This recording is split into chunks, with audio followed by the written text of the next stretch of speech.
Pernahkah kamu merasa hidup ini seperti antrean panjang di depan sebuah klub malam yang sangat eksklusif? Ada pintu utama tempat orang-orang berdesakan dalam antrean yang tidak ada ujungnya. Dan pintu kedua bagi mereka yang memiliki privilege atau koneksi orang dalam. Sejak kecil kita semua diajarkan untuk bersabar, mengantre, dan menunggu di salah satu dari dua pintu itu. Tapi bagaimana jika saya katakan bahwa ada pintu ketiga? Sebuah pintu yang tidak ada di peta, tidak ada di buku panduan sekolah, dan harus kamu cari sendiri dengan mendobrak tembok yang ada. Jika kamu merasa sudah lelah, bekerja keras bertahun-tahun, tapi tidak kunjung sampai di tujuan, mungkin karena kamu selama ini mengantre di pintu yang salah. Selamat datang kembali di Univers Pustaka. Hari ini, kita akan melakukan perjalanan yang sedikit berbeda. Kita tidak akan membahas motivasi yang sifatnya superficial. Kita akan membedah secara mendalam buku The Third Door karya Alex Banayan. Ini adalah sebuah perjalanan dokumenter tentang perjuangan, penolakan, dan keberanian untuk mendefinisikan ulang apa itu kesuksesan. Bagi saya pribadi, buku ini adalah pengingat bahwa dunia tidak pernah memberikan izin kepada siapapun untuk sukses. Kamu harus mengambilnya. Sebagian besar hidup kita habis untuk mengantri. Kita dididik di sekolah untuk duduk di bangku, menunggu giliran bicara, mengikuti kurikulum yang kaku, lalu berharap setelah lulus kita mendapatkan pekerjaan yang layak.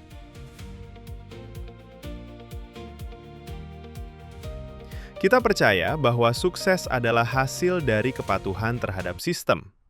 Namun, Alex Banayan membongkar mitos itu dengan sangat telak. Tokoh-tokoh paling berpengaruh di dunia, seperti Bill Gates atau Lady Gaga, tidak pernah sampai di posisi mereka saat ini hanya dengan mengantri. Mereka menemukan pintu ketiga. Opini saya, konsep ini sangat menampar ego kita. Kita seringkali terjebak dalam imposter syndrome karena kita merasa belum cukup berkualifikasi untuk melangkah lebih jauh. Kita menunggu sampai kita punya gelar yang cukup, sertifikat yang cukup, atau izin dari orang yang tepat. Padahal, dunia nyata tidak pernah benar-benar peduli dengan ijazahmu jika kamu tidak bisa memberikan nilai lebih. Apakah kita terlalu sibuk menjadi orang yang baik dengan mengikuti prosedur sampai kita lupa bahwa pintu utama itu seringkali terkunci bagi mereka yang hanya menunggu dalam antrian? Bagaimana menurut kalian? Apakah kalian merasa saat ini sedang berada di antrian yang benar, atau kalian sebenarnya hanya takut untuk keluar dari barisan karena cemas dengan apa kata orang lain? Saya ingin dengar kejujuran kalian di kolom komentar. Banayan melakukan eksperimen yang bisa dibilang gila.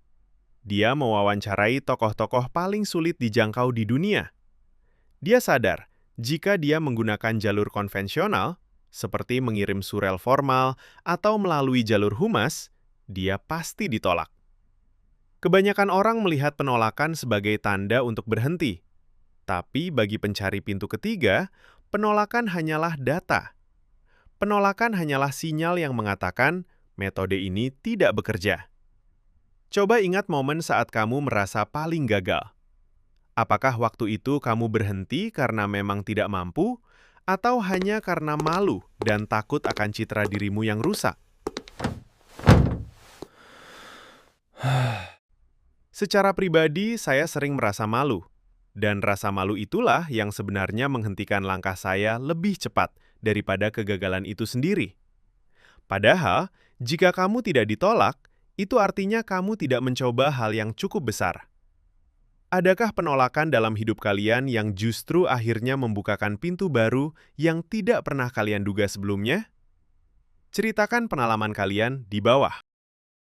Ada harga yang harus dibayar untuk pintu ketiga. Kamu membayar dengan waktu, kenyamanan, dan ego. Banayan bercerita bagaimana dia harus melakukan riset yang sangat intens. Dia harus tahu di mana targetnya sering minum kopi, apa hobi mereka, hingga siapa orang yang mereka percayai.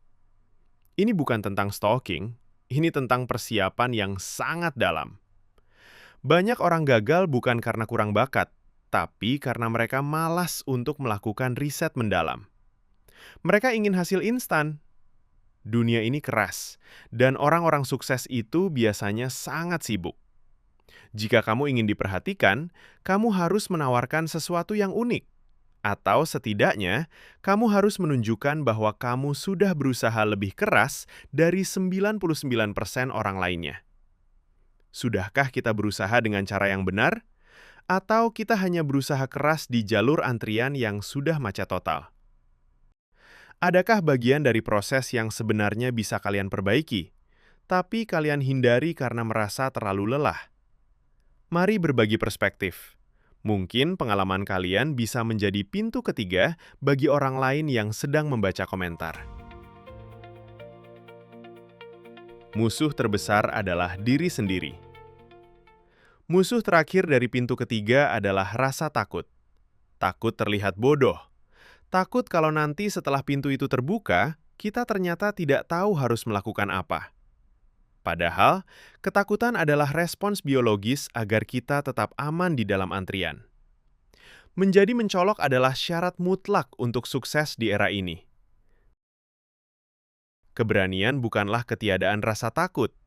Keberanian adalah kemampuan untuk bergerak maju meskipun jantungmu berdebar kencang dan tanganmu gemetar. Apa satu hal yang paling membuatmu takut hari ini untuk mengejar mimpimu? Apakah itu opini orang lain? Ketidakpastian finansial? Atau ketakutan akan kegagalan yang memalukan? Dan kalau seandainya kamu tahu kamu tidak akan gagal, apakah kamu akan melakukannya sekarang? Mari kita saling menguatkan di kolom komentar. Sebagai refleksi tambahan, pintu ketiga bukan sekedar tentang mendapatkan akses ke orang hebat. Ini tentang integritas diri. Ketika kamu mulai mencari pintu ketiga, kamu akan menyadari bahwa hidupmu menjadi jauh lebih menarik. Kamu berhenti menjadi penonton dalam hidupmu sendiri dan mulai menjadi sutradara. Banyak orang yang bertanya kepada saya, apakah cara ini tidak terlalu berisiko? Jawabannya, hidup tanpa arah yang jelas justru jauh lebih berisiko. Dengan mencari pintu ketiga, kamu setidaknya tahu ke arah mana kamu melangkah. Sebagai penutup, sadarilah bahwa The Third Door adalah tentang menjadi arsitek atas hidupmu sendiri. Pintu ketiga akan selalu ada untuk mereka yang cukup gila untuk mencarinya dan cukup berani untuk mendobraknya. Jangan menunggu antrian itu bergerak, karena mungkin antrian itu memang tidak akan pernah membawamu kemana-mana. Terima kasih sudah menemani saya merenung panjang hari ini di Universe Pustaka. Sekarang, giliranmu. Pintu mana yang akan kamu dobrak hari ini? Jangan lupa untuk berbagi pendapat di komentar. Sampai jumpa di pembahasan buku berikutnya.